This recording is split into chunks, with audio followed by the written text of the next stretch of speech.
Look, you've had a good career. I don't think you're a big bad master spy. I think you just messed up. I think you might have been angry about what's going on. The Russians attacked our democracy Before and the election took President's place. campaign participated in it. They didn't attack. Reality. Were you surprised to see us today?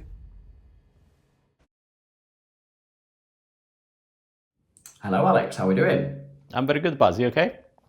Yeah, not too bad at all, thank you.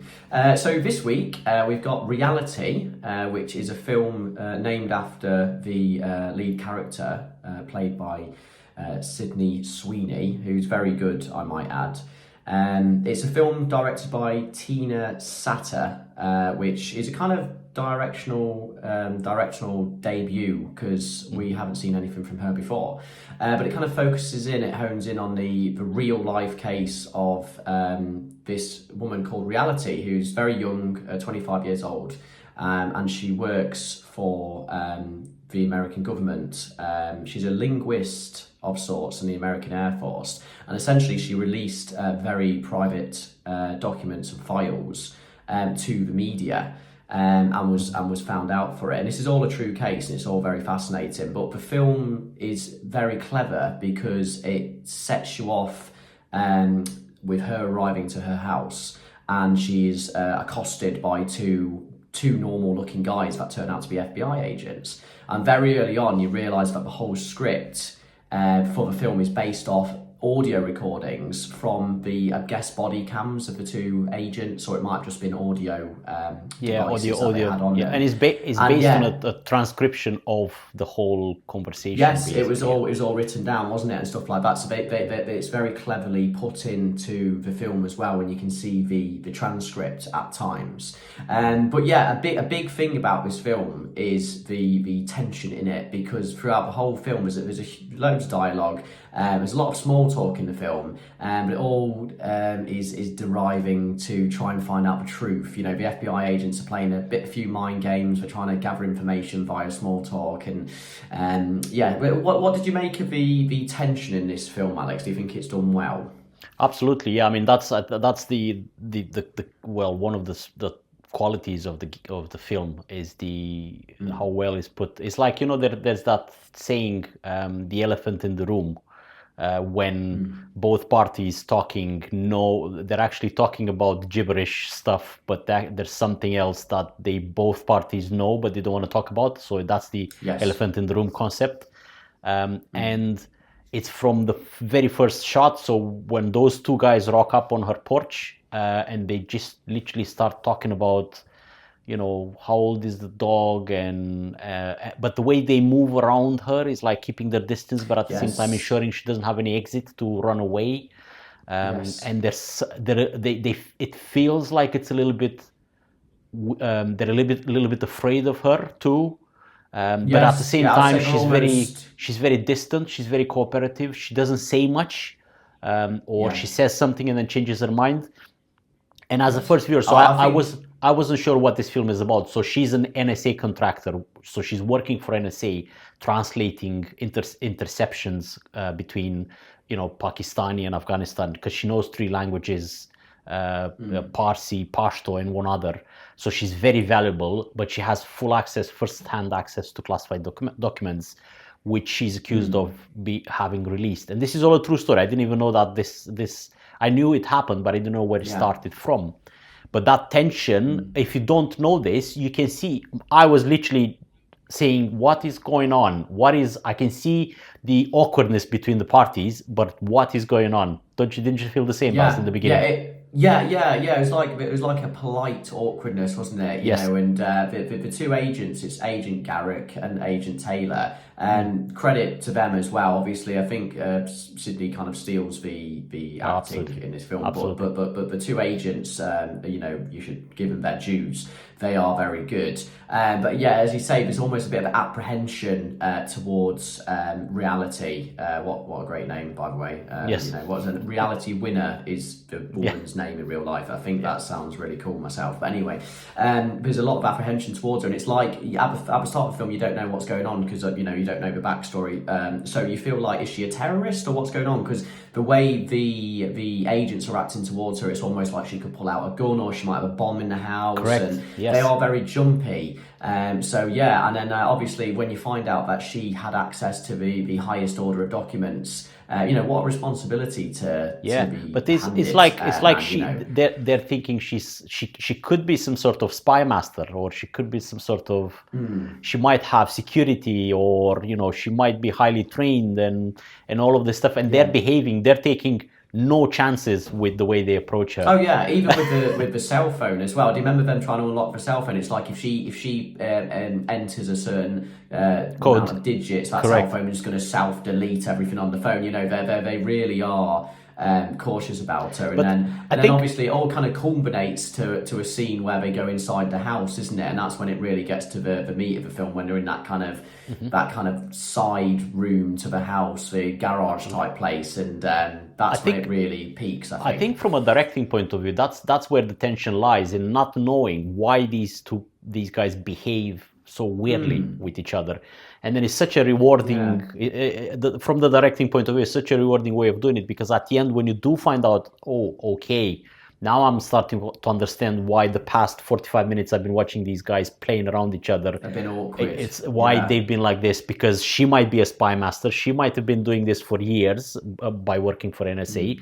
And the guys from FBI don't know if she's going to break their legs in the next 2 seconds, or somebody else is going to rock up and start trying to save her or something. So it can just go sideways in so many times. And the way it's played is very well put. But what did you think about the transcription? So the script for the film is based on these recordings, right? But these recordings have been of course. declassified, but there's still bits in it that are censored, that are still fully classified. Yeah. So the film, it did this quite well, I thought.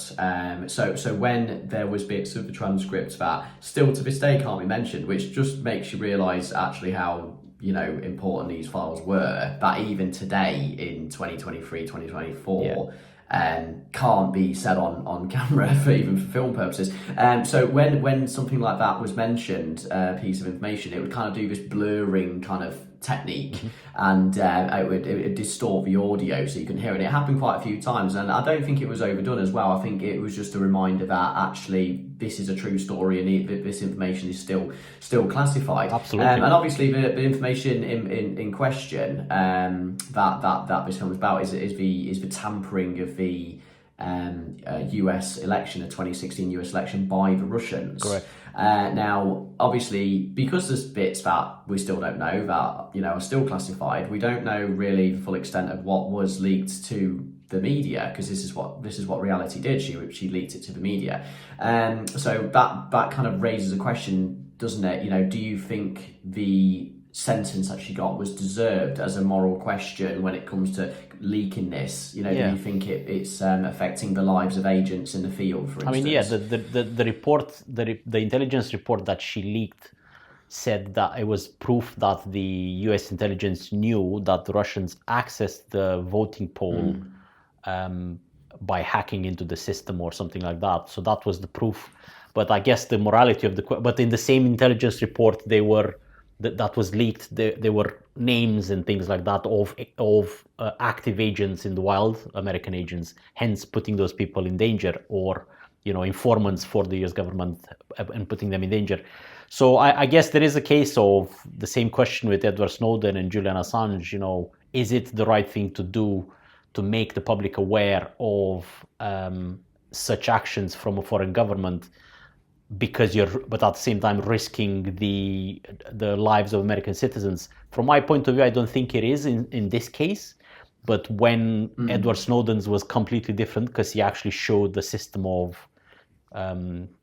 spying on your own people. That's a totally different story, and I think that is warranted.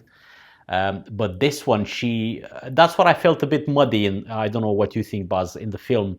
Her motivations was that she was angry, is that right? Or what was her motivations of leaking? Yeah, I think was she angry at the election itself or something? I don't think it says whether she was leaning right or left.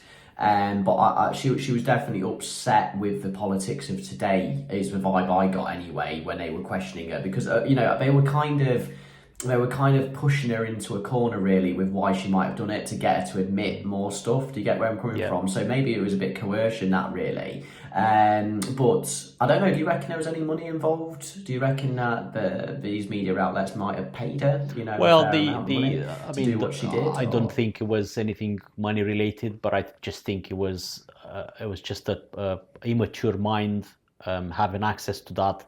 I think it was lackluster security process, so that people are not allowed to take things out. And how was easy was for her to take a chunky report out of the building? How is that security? You're supposed to be the most secure agency in the. It is concerning. Yeah. So there's a lot of things at fault, but when it comes to the public knowing that their election democratic election is being tampered with, I think that is the question. I think that the public should know, and people should be responsible for improving that. If the people would have said, okay, this has been tampered with, let's just do the whole election again, because obviously some is no longer showing the truth, and we need to go back to basic and make a proper election process. Maybe that's the answer. Maybe this is the consequence that reality would have wanted to happen by releasing to the public. But there is a sense of responsibility, I think, and I'll ask you this too. When you do release when she did release the report, why didn't she take out the pages that would put people in danger out, and just release the rest of it? Exactly. Yeah. Maybe, I agree. Or maybe she wasn't thinking like that. Maybe you could say she was careless in an innocent sort of way. Do you know where I mean with that? Like, maybe she wasn't doing it on as a malicious person. Maybe she just carelessly did it, didn't think about these repercussions. Yeah. That's where the immaturity and her age and her anger comes into play. I think that clouded her judgment, saying, "I'm just going to throw all of it in the post to this newspaper, and whatever the consequences of that." Maybe that's where the moral, the fine line, is a very tricky way to do it, because government is not perfect, but human beings are not perfect either. So it's like, which one takes priority when it comes to human lives? It's interesting. Yeah, it's an interesting case. She got 5 years in prison, I believe, wasn't it? Yeah, 5 years and a few months, wasn't it? Which is, do you reckon that's a warning to anyone else who wants to do this, to steer clear? Potentially. Because they'll come down on you like a ton of bricks. Yeah. I think maximum penalty for her, just so. I mean, I don't know what the law is, the maximum law is, but definitely an example. Absolutely, yeah.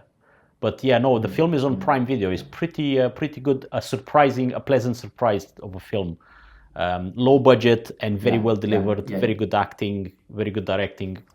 It was fantastic, and I'm looking forward to see. It definitely keeps you on the edge of the seat, doesn't it? In terms of tension, that's its big point of this film, is the tension it sets, and it does it really well. Indeed. Thank you for watching, guys, and as always, if you could like and subscribe, that would really help. And please comment any feedback on your own personal thoughts in Reality's case in this film, and if she deserved the sentencing she got. Tough moral question. Okay, take care, and we'll see you next week.